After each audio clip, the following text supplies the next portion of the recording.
हमारा next topic है equations of angular motion. हमने जैसे मोशन एंड फोर्स के यूनिट में डिस्कस किया था इक्वेशंस ऑफ मोशन को, उसी तरह से ये इक्वेशंस ऑफ एंगुलर मोशन है।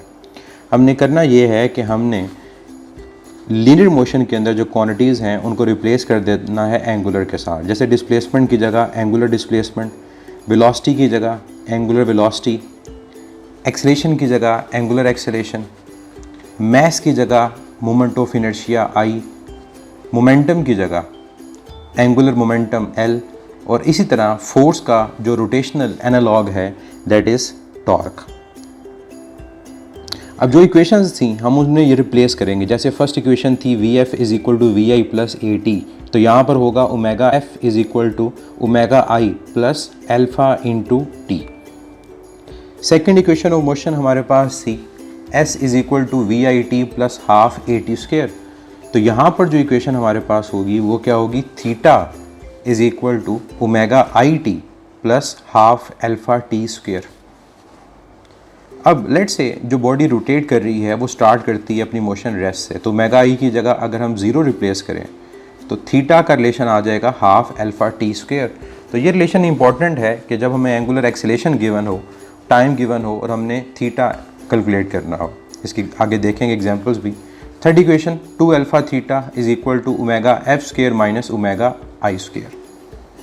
अब ये भी उसी तरह की इक्वेशन है जैसे हमने मोशन में पढ़ी। अब ओमेगा I अगर यहाँ रिप्लेस करें ज़ीरो से तो रिलेशन क्या आएगा, 2 alpha theta is equal to omega F square. अब ऊपर वाले और नीचे वाले रिलेशन में जो डिफरेंस है, ऊपर theta in terms of time है और यहाँ theta in terms of time नहीं है, अल्फ़ा और ओमेगा की फॉर्म में है। इसके अलावा एक ये भी रिलेशन यूज़ होता है, S is equal to VT की जगह theta is equal to omega into T। अब ये जो रिलेशन हमने बात की, theta is equal to half alpha T square, ये कैलकुलेट यूज़ होगा अगर हमने नंबर ऑफ़ रेवोल्यूशंस को कैलकुलेट करना हो और टाइम गिवन हो।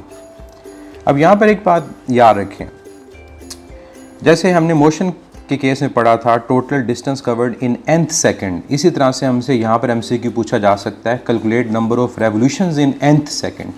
तो n सेकंड्स और n सेकंड में डिफरेंस है, तो शॉर्टकट उसी से मिलता जुलता है, theta n is equal to omega I plus alpha divide by 2 into 2n minus 1। n वो n सेकंड है जिसमें थीटा को कैलकुलेट करना है।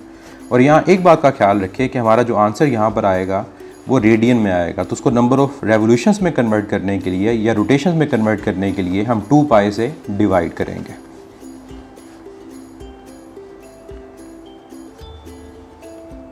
तो ये जो रिलेशन है theta is equal to half alpha T square, ये कब यूज़ होगा, जब नंबर ऑफ़ रेवोल्यूशंस कैलकुलेट करनी होंगी इन n सेकेंड्स।